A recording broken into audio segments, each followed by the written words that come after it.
ترمذی میں حدیث ہے، نبی پاک علیہ السلام نے فرمایا یہ جو ذی الحج کے پہلے 10 دن ہے نا، جتنی اللہ تعالیٰ ان 10 دنوں میں عبادت پسند کرتا ہے کسی اور دن میں نہیں کرتا۔ لیکن نا کچھ لوگ حج پہ چلے گئے، سعادت مل گئی، جن کے نصیب چمکے، اور جو یہاں بھی ہیں انہیں بھی لگایا ہوا ہے قربانیاں خریدو، قربانیاں کرو، اللہ کی راہ میں بانٹو۔ یہ عبادت کے دن ہے، کوشش کریں زیادہ سے زیادہ وقت استغفار میں گزرے۔ اور ایک حدیث میں نبی پاک نے وظیفہ بھی بتایا، فرمایا ایک تو پڑھو لا الہ الا اللہ، اللہ اکبر اور الحمدللہ، ان 10 دنوں میں یہ وظیفہ کثرت سے پڑھیں۔ یہ بڑی قبولیت والے دن ہیں، بڑے رحمت والے دن ہیں، بڑی عطاؤں والے دن ہیں۔ پوچھنا نہیں کسی بندے سے بھی کہ قربانی لی ہے کہ نہیں، کسی سے نہیں پوچھنا، کسی سے سوال نہیں کرنا کہ قربانی کا اس دفعہ کیا پروگرام، قطعاً نہیں۔ سفید پوش آدمی کے لیے مسئلہ بن جاتا ہے وضاحت دینا۔ جب اللہ تعالیٰ نے سب پر فرض نہیں کی تو ہم کیوں تفتیش کرتے پھریں؟ ایک تو سوال نہیں کرنا، دوسرا خود سے دیکھ لیں کس نے خرید لیا ہے کس نے نہیں خریدی۔ جنہوں نے نہیں خریدی ان کی لسٹیں بنائیں، لائنیں لگا کے گوشت نہیں بانٹنا، کوشش کرنی ہے دروازے تک دے کے آئے۔ کریم کا کرم ہم تک پہنچائے تو دروازے تک پہنچائے، اس نے ہمیں دیتے وقت معاذ اللہ کسی قسم کی رسوائی سے آشکار نہیں ہونے دیا، تو ہم نے بھی بانٹتے وقت کسی کو رسوا نہیں کرنا، پریشان ہے، خوبصورتی سے بانٹنا ہے۔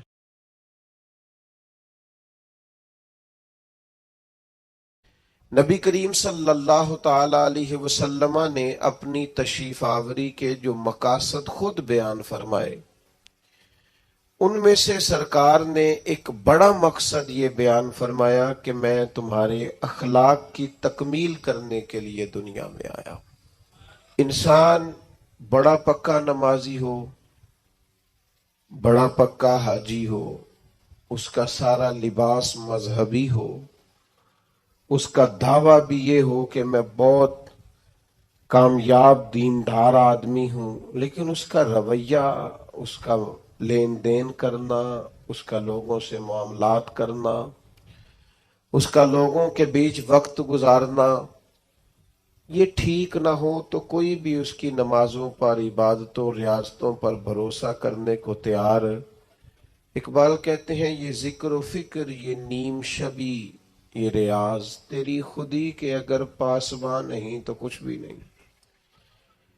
یہ جو کچھ تو بتا رہا ہے، عبادتیں، ریاضتیں، پرہیزگاریاں، یہ اگر تیرے اندر کوئی تبدیلی نہیں لا سکی، نماز بے حیائی سے نہیں روک سکی، اور تیرے صدقات و خیرات کرنا تیری زبان کو میٹھا نہیں کر سکے، تیرے لہجے کو حسین نہیں کر سکے، تو تیری ساری یہ عبادتیں نتیجہ خیز ثابت نہیں ہوئی۔ میرے بھائیوں،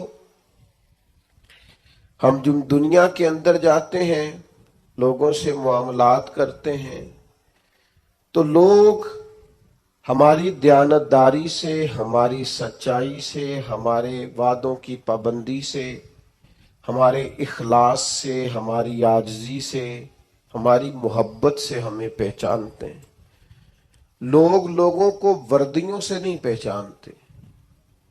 لوگ جب لوگوں کے ساتھ معاملات کرتے ہیں تو پھر انہیں اندازہ ہوتا ہے کہ یہ انسان کس طرح کا ہے۔ نبی پاک صلی اللہ تعالی علیہ وسلم نے ارشاد فرمایا کہ تمہیں پتہ ہے مجھے سب سے زیادہ پیار کس سے ہے، اور قیامت کے دن میرے سب سے زیادہ قریب کون ہوگا؟ امتی کی ساری زندگی یہ دوڑ رہتی ہے کہ میں کسی طریقے سے قرب مصطفیٰ کو پاؤں، نبی پاک علیہ السلام کی نگاہ کرم مجھ پہ ہو، تاکہ دنیا میں بھی، قبر میں بھی، حشر میں بھی، آخرت میں بھی میرے معاملات سنور جائیں۔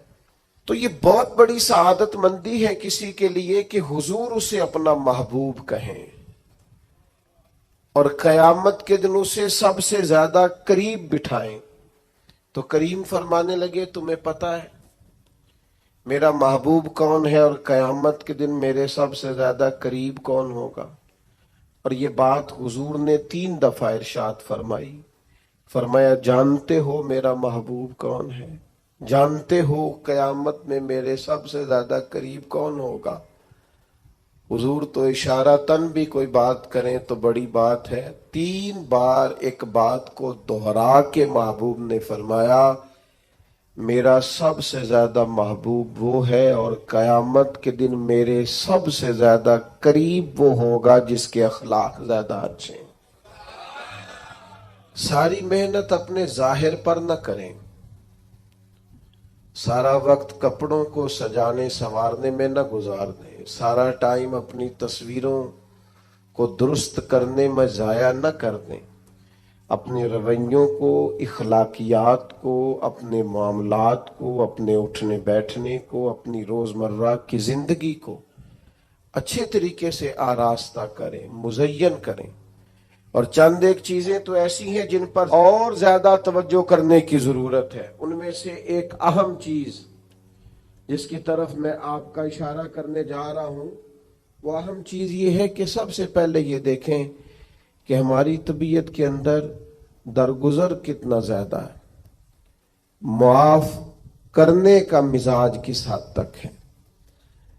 میں اکثر یہ دیکھتا ہوں کہ ہم چاہتے ہیں کہ لوگ صرف میرے معیار کے مطابق چلیں، میری طبیعت کے مطابق ڈھلیں، تو پھر تو میں ان کے ساتھ وقت گزارنے کو تیار ہوں، لیکن اگر ہمیں کبھی سامنے والے کی طرف سے مخالف رائے کا سامنا کرنا پڑتا ہے اور کبھی وہ کچھ اپنی بھی رائے رکھتا ہے اور کچھ اپنی بھی مجبوریوں کا اظہار کرتا ہے تو ہم درگزر کرنے کو تیار نہیں ہوتے۔ یاد رکھیے گا،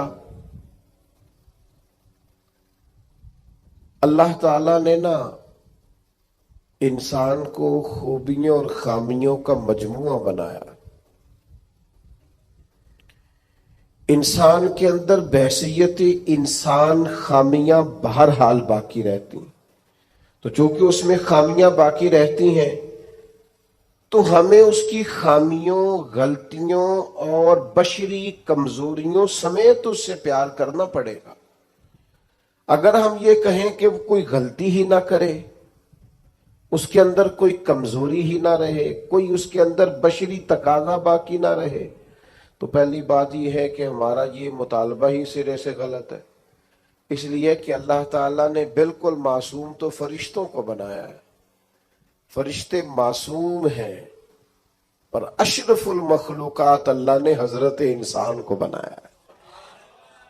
اس کے ساتھ اللہ نے یہ آزمائش رکھی ہے، تو انسانوں کے اندر کمزوریاں رہیں گی۔ نبی پاک صلی اللہ تعالی علیہ وسلم نے ارشاد فرمایا، جس آدمی کو غصہ آیا اور وہ اپنا غصہ نکالنے پر قادر بھی تھا، لیکن اس نے اللہ کی رضا کے لیے اپنے غصے کو کنٹرول کر لیا، فرمایا اللہ اس کے دل کو امن سے بھی بھر دے گا اور ایمان سے بھی بھر دے گا۔ نہیں، غصے کو کنٹرول کرنا ایمان کی مضبوطی کا باعث بنتا ہے۔ ہوں گے کچھ لوگ بیچارے جو کمزور ہوں گے، کچھ نہیں کہہ سکتے، آپ کا غصہ سہتے ہوں گے، یا کچھ ایسے لوگ ہوں گے جو آپ سے محبت بے پناہ کرتے ہوں گے، اس لیے آپ کا غصہ برداشت کرتے ہوں گے، لیکن حضور نے جو ہمیں اخلاقی رویے سکھائے ہیں ان میں تو محبوب نے فرمایا وہ پہلوان ہے جو اپنے آپ پر کنٹرول کرے، اپنے آپ کو قابو میں رکھے، اپنے غصے کو، غیظ و غضب کو وہ ذرا سنبھال کر رکھے۔ ہم اپنے آپ پر کنٹرول نہیں رکھتے، بہت ساری باتیں ہیں جو ہم کر لیتے ہیں، لیکن چونکہ مومن ہے، حضور علیہ السلام کے غلام ہے، مجھے اچھی طرح پتا ہے کہ سینکڑوں ہزاروں لوگ ایسے ہیں جن کو بعد میں پچھتاوا ہوتا ہے کہ مجھے یہ بات نہیں کرنی چاہیے تھی، مجھے اس طرح کا رویہ نہیں رکھنا چاہیے۔ کچھ بولیاں بول لیتے ہیں، لیکن چونکہ اندر ایک مومن بستا ہے، حضور کا غلام بستا ہے، تو پھر دل پچھتاتا ہے، سینے میں بات کھٹکتی ہے۔ میرے بھائی بہت پہلے سے اپنے اوپر کنٹرول کریں، اپنے آپ کو غیظ و غضب سے، ناراضگی والے جملے بولنے سے بچائیں۔ ہاں، بالکل ناراض نہ ہونا بھی زیادتی ہے، ناراض ہونا بھی چاہیے اور بڑا زبردست ہونا چاہیے۔ سخت شدت کے ساتھ غصہ کرنا چاہیے، پر کب؟ جب اللہ کی حدوں کو توڑا جائے، جب شریعت کی مخالفت کی جائے اور بیجا دین کی باتوں کو چھوڑا جائے، اللہ کی رضا کے لیے ناراض ہو۔ سیدہ طیبہ طاہرہ حضرت عائشہ صدیقہ رضی اللہ تعالیٰ عنہ فرماتی ہیں کبھی اپنی ذات کے لیے حضور ناراض نہیں ہوئے، لیکن اگر اللہ کی حدیں توڑی جاتی تھی تو ناراض ہوتے تھے۔ چاہیے نا والد کو کہ بیٹا جان بوجھ کے نماز چھوڑ دے تو ناراض ہو، بیٹی پردہ نہ کرے تو ناراض ہو۔ چاہیے نا اسے کہ اگر اس کے گھر کے اندر کوئی غیر شرعی کام ہو رہا ہو تو وہ ناراضگی کا اظہار کرے، حکمت کے ساتھ سمجھائے، دانائی کے ساتھ تبدیل کرنے کی پوری کوشش کرے۔ آپ کا دل اس وقت پوری طور پر ناراض ہو جب آپ شریعت کی مخالفت ہوتے ہوئے دیکھیں۔ 10,000 گم ہونے پر تو جس کا دل پریشان ہوتا ہے، لیکن نماز ظہر قضا ہونے پر جسے کوئی اثر نہیں ہوتا، جو چند منٹ، آدھا گھنٹہ، پونا گھنٹہ نوکری سے لیٹ ہو تو احساس پیدا ہوتا ہے، لیکن کئی دن بیت گئے فجر نہیں پڑی، کتنے دن گزر گئے سویرے اللہ کی بارگاہ میں نہیں اٹھا، توجہ ہی نہیں ہوتی۔ 2 حدیثیں اکٹھی عرض کرنے لگا ہوں، آپ نے ان دونوں روایات پر غور کرنا ہے۔ ایک قاضی اجاز رحمت اللہ علیہ نے شفا شریف میں لکھی اور ایک امام احمد بن حنبل نے اپنی مسند میں نقل فرمائی۔ صحابہ فرماتے غزوہ احد کے موقع پر ہم نے نبی پاک علیہ السلام کے رخ زیبا پر خون بہتا ہوا دیکھا، کفار نے سنگ باری کی، تکلیف دی حضور کو، مقدس رخساروں پر خون بہا۔ ہم نے عرض کی یا رسول اللہ دعا کرے نا یہ برباد ہو جائے، تو نبی پاک علیہ السلام نے فرمایا مجھے لان تان کرنے والا نہیں بنا کے بھیجا گیا، مجھے رحمت بنا کے بھیجا گیا۔ اور نبی کریم نے دعا فرمائی یا اللہ انہیں ہدایت عطا فرما۔ اس موقع پر جب حضور کو ذاتی طور پر تکلیف دی گئی ہے، مقدس چہرہ نور پر خون بہ رہا ہے اور صحابہ کے کلیجے پھٹ رہے ہیں، اور احد کے میدان میں حضور کا وہ رنگین چہرہ خون سے بھرا ہوا دیکھ کر طبیعتیں مچل رہی، تڑپ کے عرض کی حضور کریں دعا یہ تباہ ہو جائے۔ فرمایا نہ بھائی، کوئی لان تان کرنے والا نہیں، مجھے تو رحمت بنا کے بھیجا گیا۔ لیکن میرے عزیزو، غزوہ خندق کے موقع پر جب دشمنوں سے دفاع کرتے وقت نماز عصر مسلمانوں کی قضا ہوئی تو حضور نے ہاتھ اٹھا کے عرض کیا، کہا اے اللہ ان کے پیٹ آگ سے بھر دے جنہوں نے ہماری نماز عصر لیٹ کی، ہماری نماز لیٹ کر دی، صلاۃ وسطیٰ لیٹ کر دی۔ ہمیں تیرے حضور جھکنا تھا، ہمیں وہ نماز پڑھنی تھی جو بڑی قیمتی ہے، نماز عصر انہوں نے ہماری نماز لیٹ کر دی، ان کے پیٹ آگ سے بھر دے۔ حضور کا سارا چہرہ لہو سے بھرا ہے، پر ذات کے لیے دعا نہیں کی کہ یہ تباہ ہو جائے، پر ایک نماز لیٹ ہو گئی۔ صحابہ کی عصر قضا ہوئی تو کریم نے ہاتھ اٹھا کے کہا یا اللہ بھر ان کے پیٹ آگ سے۔ او سنگیو، آؤ یارو اپنا اخلاق تو دیکھیں، میری بھی فجر قضا ہے، میرے پتر کی بھی قضا ہے، میری جوان بیٹی بھی جم کے سو رہی، کبھی ماتھے پر شکن تک نہیں آئی، لیکن میری روٹی لیٹ ہو جاتی ہے تو میں سارا گھر سر پہ اٹھا لیتا ہوں، زمین آسمان ایک کر دیتا ہوں۔ میرے بچے، آپ کے بچے ہماری نگاہوں کے سامنے وہ پوری طرح بری سوسائٹی کا شکار ہو جائیں اور وہ جانے کس کس گناہ میں لگ جائیں، معاذ اللہ شکن تک نہیں آتی، لیکن میرے کپڑے وقت پر استری نہیں ہوئے، مجھے ٹائم پر فلاں چیز نہیں دی گئی، آسمان سر پہ اٹھا لیا جاتا ہے۔ حضور نے تو ہمیں یہ اخلاق سکھایا ہے کہ لہو سے تیرا وجود بھی ذات کے لیے بھر دیا جائے تو زبان سے لان تان نہ کرنا، یہ تیرے نبی کا طریقہ ہے۔ ہاں،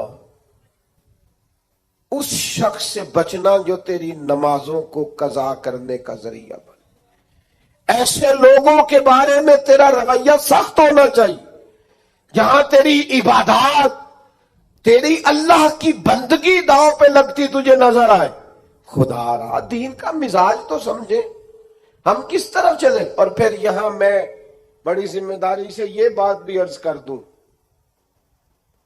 حضور راضی نہیں ہے اس بندے سے جو میلاد کی جھنڈیاں لگائے اور نماز چھوڑ دے، جو جلسہ وقت پہ کرائے، محفل کے لیے صبح شام میک کر دے اور نماز کے معاملے میں سستی کرے۔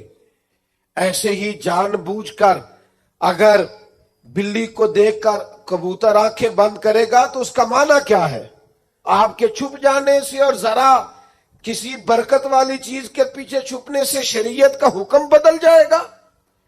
اصل چیز تبدیل کر دی جائے گی۔ حقیقتیں رہتی ہیں، حقیقت چھپ نہیں سکتی بناوٹ کے اصولوں سے، اور خوشبو آ نہیں سکتی کبھی کاغذ کے پھولوں سے۔ شریعت کا حلال حلال رہے گا اور حرام حرام رہے گا۔ تھوڑا سا اپنی ذات کے لیے معافی دے کے تو دیکھیں، غلطی ہو گئی ہے بہو سے، اس کے ابا جی نے پنچایت میں آ کے پگڑی کھول کے تیرے پیروں کے سامنے رکھ تو دی تھی، اس کے بھائی نے ہاتھ بھی باندھے تھے کہ آئندہ نہیں کرے گی، چل کر دے معاف، کوئی بات نہیں، کوئی کفر نہیں ہو گیا۔ ہو گئی ہے نا غلطی تیرے ملازم سے، بیچارہ غریب ہے، وہ کہیں اور جا کے اس عمر میں بڑھاپے میں کہاں نوکریاں ڈھونڈتا پھرے۔ چل ہو گئی ہے غلطی، معاف کر دے، درگزر کر دے۔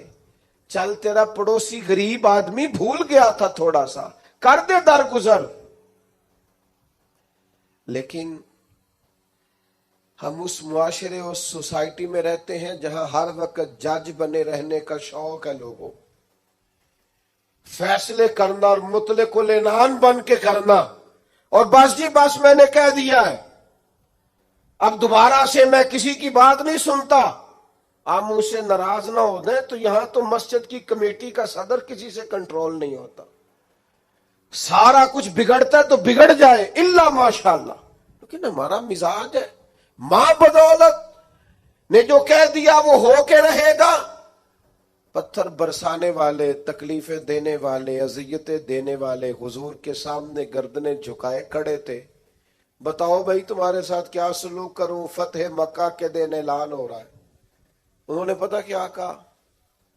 انہوں نے میرے محبوب کے عظمتوں والے باپ کا ذکر چھیڑ دیا، کہنے لگے آپ بھی بڑے ہی کریم ہیں، اور آپ کے والد عبداللہ بھی بڑے ہی کریم تھے، بڑے کریم باپ کے بیٹے ہیں آپ، وہ بڑے کریم تھے۔ نبی پاک علیہ السلام نے فرمایا اگر تم نے یہ کہا ہے تو جاؤ، پھر تم پر کوئی بدلہ نہیں، تمہارے ساتھ وہی سلوک کرنا ہے جو جناب یوسف نے مصر آئے ہوئے بھائیوں کے ساتھ کیا تھا۔ انہوں نے کنویں میں پھینکا تھا اور جناب یوسف نے سینے سے لگا لیا تھا، لہذا تمہارے ساتھ وہی کچھ کرنا ہے۔ وہ لوگ، حضور نے انہیں معاف کر دیا۔ میں اگر ایک جملہ کہوں تو شاید آپ کو اچھا لگے اور آپ کہیں کہ یہ جملہ کوئی کسی اچھی ادیب نے اور کسی اچھے دانشور نے بڑی اچھائی سے کہا ہے۔ حضور نے انہیں معاف کر کے رہا کر دیا، پر وہ قیامت تک کے لیے میرے نبی کی زلف کے قیدی بن گئے۔ فرمایا جاؤ نا، جاؤ، میں نے تمہیں رہا کیا۔ نبی پاک علیہ الصلوۃ والسلام نے انہیں رہائی دی اور انہوں نے بلند آواز سے کلمے پڑھنے شروع کر دیے۔ وہ سارے حضور کی زلف نازنی کے غلام ہو گئے۔ معاف کر کے کسی کو غلام بنایا جا سکتا ہے، بدلہ لے کر غلامیاں نہیں ہوتی، محبتیں پروان نہیں چڑھا کرتی، لیکن وہ ہماری طبیعت ہے نا، مزاج ہے۔ ایک تو معاف کریں. دوسری بات، ہمارے جو ماتحت لوگ ہیں نا، ماتحت، ان کے بارے میں اپنا رویہ ٹھیک کریں. جن لوگوں کو اللہ تعالیٰ نے پیسے دیے ہیں نا، یا مالک نے انہیں کوئی عہدہ دے دیا ہے، یا ان کے پاس کوئی 10 20 50 200 لوگ کام کرتے ہیں، وہ تھوڑا سا سوچیں کسی وقت بیٹھ کے کہ میں آج ایک فیکٹری کا آنر بن کر اور ایک ادارے کا سربراہ بن کے بیٹھا ہوا ہوں، اگر کل مجھے وہاں کھڑا ہونا پڑ جائے جہاں مزدور کھڑے ہیں تو پھر میرا حال کیا ہو. وہ جو اپنے ماتحت کے ساتھ ہمارا رویہ ہے نا، یعنی حکم چلانے کا ایک مزاج ہے. میں ایک دفعہ ایک بڑی محفل نعت میں مہمان خصوصی بنا لیا گیا، تو میں نیچے اتر رہا تھا تو کوئی صاحب تھے اس محفل میں جو کسی خاص نشست پر وہ بھی بٹھائے گئے تھے، اور میرے ساتھ وہ باتیں بھی کر رہے تھے. باتیں کیا کرنی ہوتی ہیں، بعضوں کا زیادہ مسئلہ تو تصویروں کا ہوتا ہے، تو بھی چل رہی تھیں اور نظام چل رہا تھا آگے آگے. تو میں جب نیچے اترا تو ایک غریب آدمی میرے گلے میں پھولوں کا ہار ڈال کے کہنے لگا، پیر صاحب میں بھی سینہ ملا لوں. تو ان سے سینہ جو ملا تو میرے کان میں کہنے لگے، وہ جو آپ کے ساتھ کان میں ہنس ہنس کے باتیں کر رہا تھا، محفلیں بڑی بڑی کراتا ہے، اسے کو مزدوروں کا حق بھی صحیح ادا کیا کرے. آج بھی کیتی جاندے ہو تے لہو بھی پیتی جاندے ہو، کھو کے مال یتیماں دا بھیج مسیتی جاندے ہو، تسی پھٹ دلا دے سیندے نہیں، آ ٹوپیاں ہی سیپی جاندے ہو، نفس تے چھری پھیر دے نہیں تے دمبے کیتی جاندے ہو. فرض پلائی بیٹھے ہو، فرض پلائی بیٹھے ہو، فرض پلائی بیٹھے ہو، ایویں ہی نفلاں نیتی جاندے ہو، اور دسو تے سی بلے شاہ نو ایک ہی کیتی جاندے ہو. عجیب مزاج ہے. نوافل کبھی ترجیح اس طرح نہیں ہونی چاہیے کہ فرض پیچھے رہ جائے. بہرحال جس کا جو حکم ہے وہ بات وہی آنی چاہیے. اپنے ماتحت کے حق میں ایک شخص نے حضور سے پوچھ لیا، ایک صاحب نے عرض کر ہی دیا، انہوں نے بات ہی کر دی. عرض کی، یہ سنن ابو داؤد شریف میں موجود ہے، کہ یا رسول اللہ میرا ملازم بڑی غلطیاں کرتا ہے، آخر کتنا کو معاف کروں؟ کوئی حد بھی ہوتی ہے.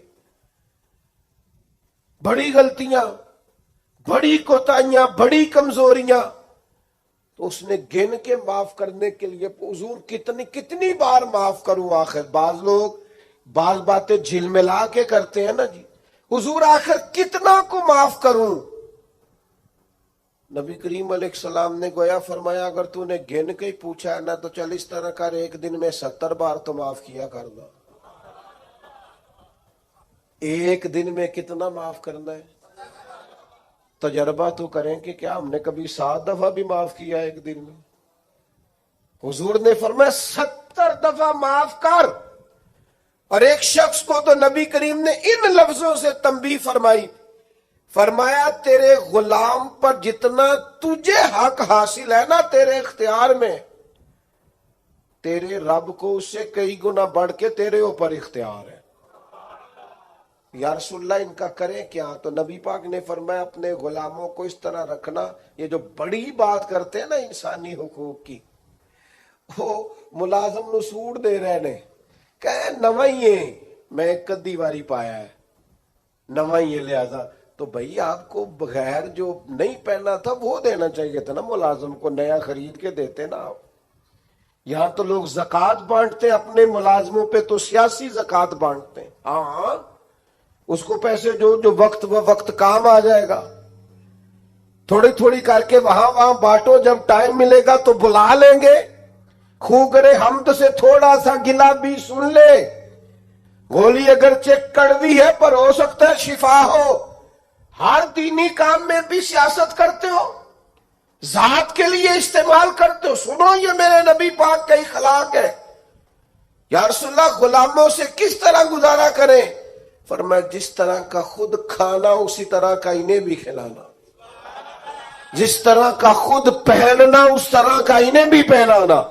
سیاستہ میں موجود ہے، اور فرمایا ان کی طاقت سے بڑھ کر کبھی انہیں کام نہ بتانا. اور میرے محبوب کے غلاموں نے تو اس طرح عمل کیا کہ حضرت ابو ذر غفاری جیسے سردار اپنے گھر سے نکلے تو غلام ساتھ تھا.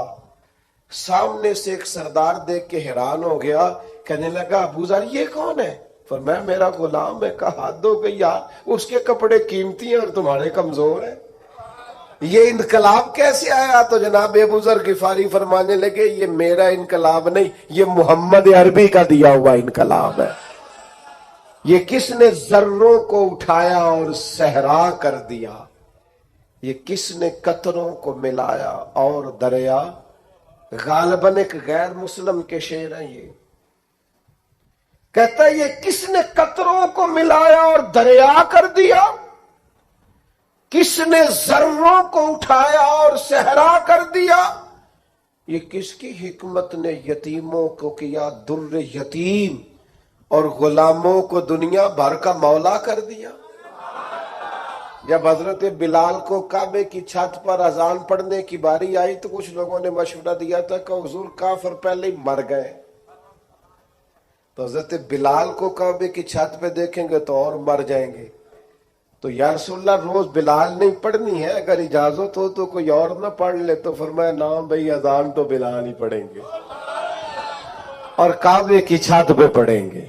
اور حق انہی کا بنتا ہے, کمر اچھا ہے فلک پہ نہ ہلال اچھا ہے, تیری نظر بھی نہ ہو تو دونوں سے بلال اچھا ہے.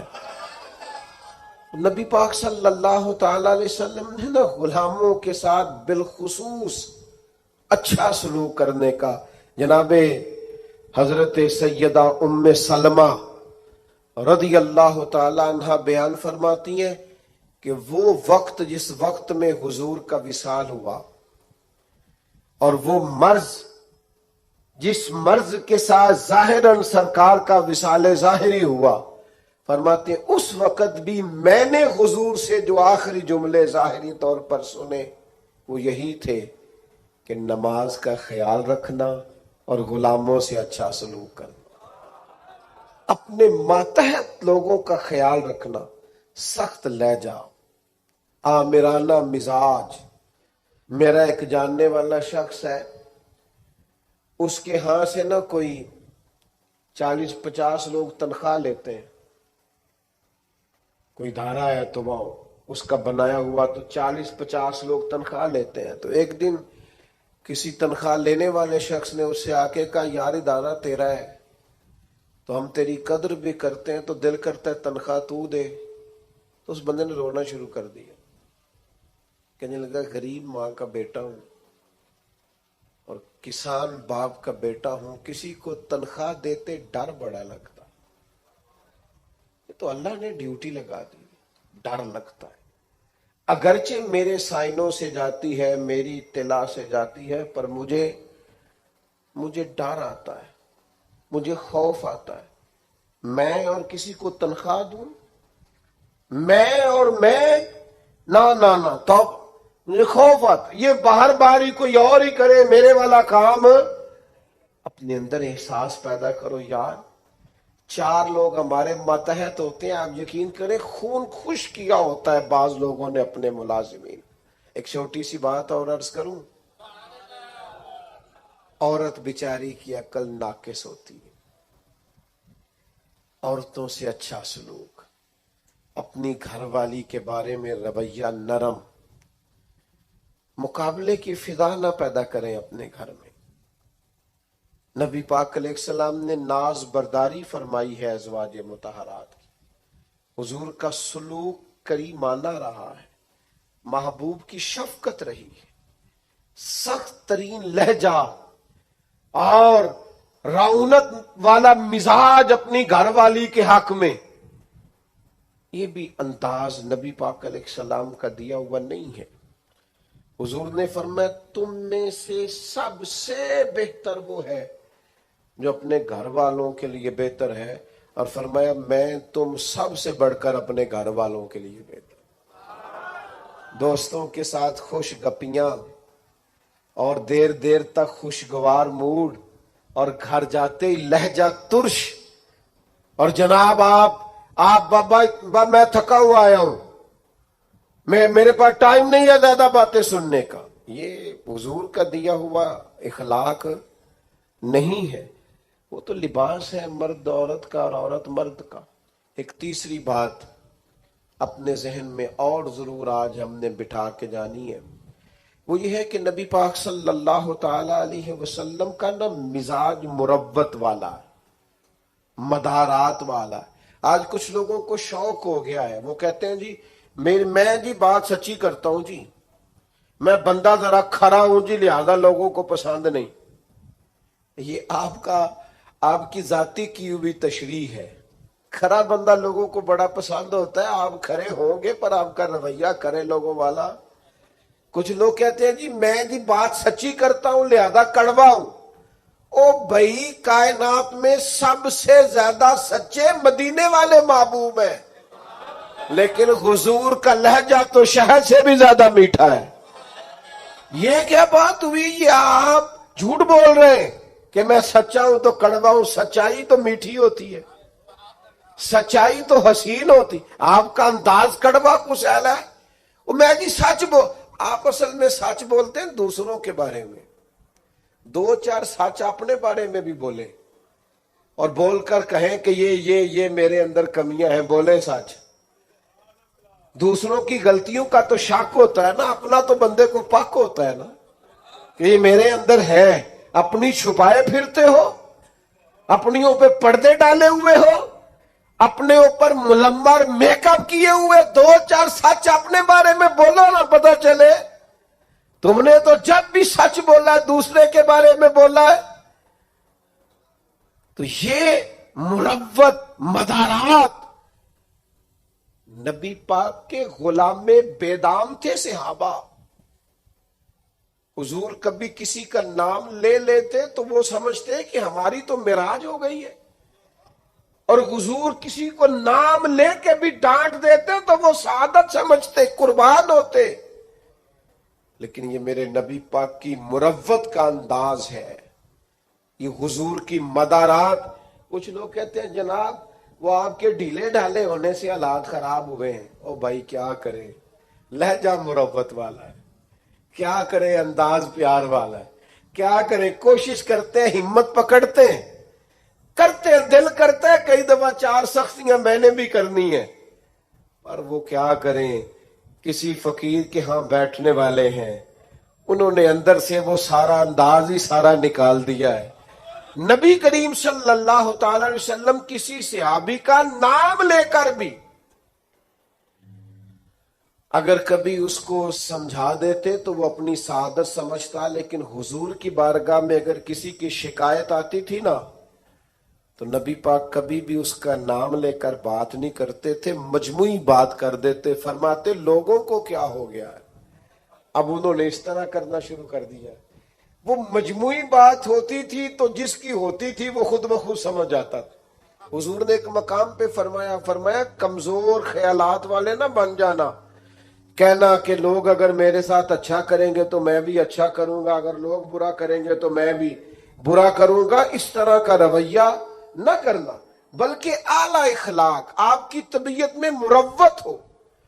ایک صحابی حاضر ہوئے اور انہوں نے بڑی انوکھی بات کی، اور یہ جو بات انہوں نے کی ہے نا یہ میرا اور آپ کا بہت سارے لوگوں کا مسئلہ ہے۔ اس طرح کی باتیں ڈھیر سارے لوگ آ کے کرتے ہیں۔ انہوں نے آ کے عرض کی یا رسول اللہ صلی اللہ تعالی علیہ وسلم میرے چچا زاد بھائی ہیں، میں ہمیشہ ان کے ساتھ حسن سلوک کرتا ہوں، انہوں نے کبھی بھی میرے ساتھ نہیں کیا۔ مجھے جب بھی ان کی ضرورت پڑی ہے انہوں نے انکار کیا ہے، اور انہیں جب بھی ضرورت پڑی ہے میں حاضر ہوا ہوں۔ یا رسول اللہ اب تو میں اتنا پریشان ہوا ہوں کہ میں نے قسم اٹھا لیا کہ اب میں بھی ان کے کسی کام نہیں آؤں گا، طے کر لیا ہے۔ تو حضور حکم کیا ہے؟ میں قسم اٹھا آیا ہوں کہ بس ختم۔ تو نبی پاک علیہ السلام نے فرمایا میں تمہیں حکم دیتا ہوں کہ قسم کا کفارہ دے لے اور ان کے ساتھ اس نے سلوک ہی کر۔ تو اپنا رویہ ان کے بارے میں وہ نہیں کر سکتا جو ان کا رویہ. تو نے اس نے سلوک کے. اور یار یہ کوئی کمال ہے کہ اچھے کے ساتھ اچھا ہوں اور برے کے ساتھ برا ہوں. اچھا ایک اور بات آج کل نوجوان بڑی اور جی مجھ سے غلط بات برداشت نہیں ہوتی. صحیح بات کو بھی برداشت کرنا پڑتا ہے.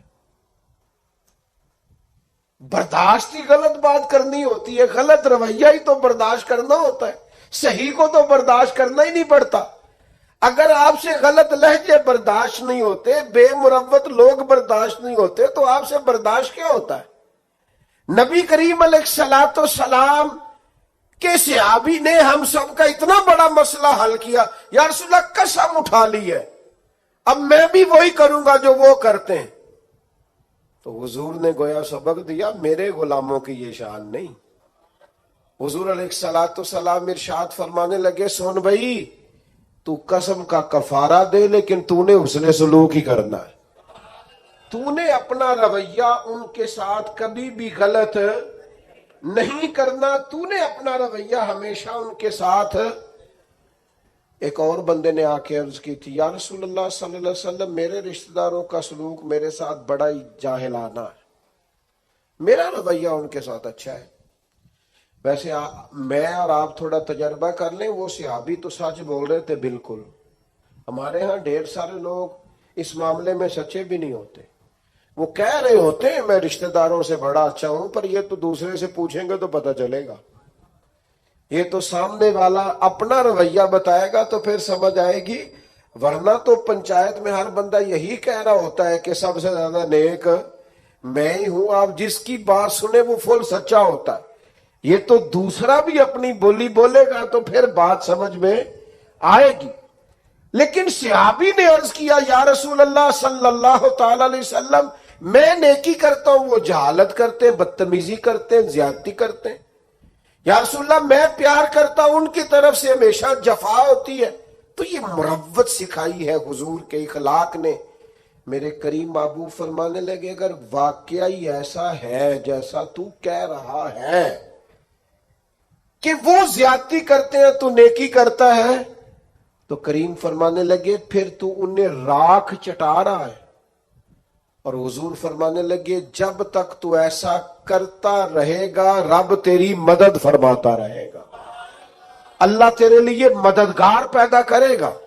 اپنی مروت کو کبھی نہ کچلیں. سامنے والا کرے گا رویہ جس طرح کا بھی اس نے کرنا ہے, جو بھی اس کی طبیعت ہے وہ کرے گا. اور کرتے رہتے ہیں لوگ, لوگوں کی طبیعت ہوتی ہے وہ اپنے حساب سے چلتے ہیں. لیکن ہمیں اپنے رویوں کو کبھی بھی کمزور نہیں کرنا. کسی مقام پر بھی کوئی ایسا کام نہیں کرنا جس سے چھلکے کہ ہم نے مروت چھوڑ دی ہے. اور چوتھی اور آخری بات, اس کے بعد ہم نے اختتام کی طرف بڑھنا ہے, وہ یہ ہے کہ نبی پاک علیہ السلام نے ہمیں ایک بہت بڑا اخلاق یہ سکھایا ہے کہ نیکی ہمیشہ یک طرفہ کرنی. نیکیوں کو تجارت نہیں بنانا, دوسرا بھی کرے گا تو پھر میں بھی کروں گا.